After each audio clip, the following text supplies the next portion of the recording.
दिग्गज गायिका आशा भोसले का 92 की उम्र में निधन हो गया, लेकिन उनके गाने फैंस के दिलों में हमेशा जिंदा रहेंगे। आशा भोसले ने हिंदी सिनेमा को कई शानदार नगमे और सदाबहार गाने दिए हैं। हालांकि दिल से गाने वाली आशा भोसले की शुरुआती लव लाइफ उतनी अच्छी नहीं रही। आशा भोसले ने एक बार एक स्पेशल बातचीत में अपनी पहली शादी के बारे में बात की थी, जिसमें उन्हें मुश्किलों का सामना करना पड़ा था। आशा भोसले ने गणपत राव भोसले से तब शादी की थी जब वह सिर्फ 16 साल की थी, जबकि गणपत राव 31 साल के थे। एक पुराने इंटरव्यू में इस मशहूर गायिका ने परिवार की मर्जी के खिलाफ शादी करने के अपने शुरुआती फैसले पर बात की। उन्होंने कहा था, मैंने बहुत कम उम्र में ही एक ऐसे आदमी से शादी कर ली थी जो मुझसे 20 साल बड़ा था।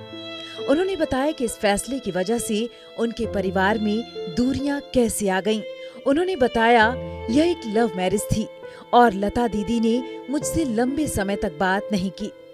उन्हें यह रिश्ता मंजूर नहीं था। हमारा परिवार बहुत रूढ़िवादी था और वे एक गायिका को अपनी बहू के तौर पर स्वीकार नहीं कर पाए। आशा भोसले के अनुसार उनके पति उन्हें अपने परिवार, खासकर लता मंगेशकर के साथ करीबी रिश्ते रखने से भी रोकते थे। हालांकि उनके दूसरे बेटे हेमंत के जन्म के बाद हालात कुछ हद तक संभलते दिखे, लेकिन यह सुधार ज्यादा समय तक नहीं रहा। उन्होंने बताया कि शादी के दौरान उन्हें दुर्व्यवहार सहना पड़ा और आखिरकार जब वह अपने तीसरे बच्चे की मां बनने वाली थीं, तब उन्हें घर छोड़ना पड़ा। उस दौर को याद करते हुए उन्होंने कहा, दुर्व्यवहार और बुरा बर्ताव हुआ और आखिरकार जब मैं अपने सबसे छोटे बेटे आनंद की मां बनने वाली थी, तब मुझसे घर छोड़ने को कहा गया और मैं अपनी मां, बहनों और भाई के पास वापस चली गई। मैं किसी को दोष नहीं देती और न ही मेरे मन में किसी के लिए कोई कड़वाहट है। मुझे लगता है कि अगर मैं मिस्टर भोसले से न मिली होती तो मुझे ये 3 प्यारे बच्चे न मिले होते और कुल मिलाकर मेरी जिंदगी ठीक ही रही।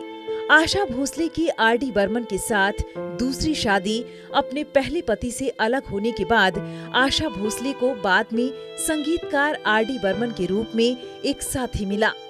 दोनों ने 1980 में शादी कर ली। यह दोनों की ही दूसरी शादी थी। खबरों के अनुसार आर.डी. बर्मन ने आशा भोसले से शादी करने की सहमति पाने के लिए काफी लंबे समय तक उनका पीछा किया था।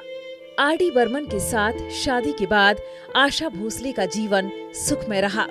हालांकि 1994 में आर.डी. बर्मन का निधन हो गया। वहीं 92 की उम्र में अब आशा भोसले ने भी दुनिया को अलविदा कह दिया है। आशा भोसले ने पिया तू अब तो आजा, जाइए आप कहाँ जाएंगे, रंगीला रे और शरारा शरारा जैसे हिट गाने दिए। उन्होंने अपने गायन करियर की शुरुआत बहुत पहले 1943 में अपनी पहली मराठी फिल्म माझा बाल के गाने चला चला नवबाला से की थी, जहां लता मंगेशकर की आवाज में एक पवित्रता और ठहराव था। वहीं आशा भोसले ने खुद को वर्सटाइल क्वीन के रूप में स्थापित किया। उन्होंने कैबरे नंबरों से लेकर भावुक गजलों और हाई एनर्जी पॉप गानों तक हर शैली में अपनी छाप छोड़ी। उन्होंने साबित किया कि वह सिर्फ अपनी बहन की छाया नहीं, बल्कि खुद में एक पूरा ब्रह्मांड हैं। संगीत की यह चुलबुली और ऊर्जा से भरी आवाज 92 वर्ष की आयु में शांत हो गई। आशा भोसले का निधन कार्डियक और सांस संबंधी जटिलताओं के कारण हुआ। खास बात यह है कि उनकी बड़ी बहन लता दीदी का निधन भी 92 वर्ष की आयु में ही हुआ था। आज भारतीय संगीत का वह मंगेशकर युग पूर्ण रूप से इतिहास के पन्नों में दर्ज हो गया है। आशा जी भले ही शारीरिक रूप से चली गई हों, लेकिन उनकी आवाज दम मारो दम से लेकर इन आंखों की मस्ती तक हमेशा हमारे कानों में गूंजती रहेंगी।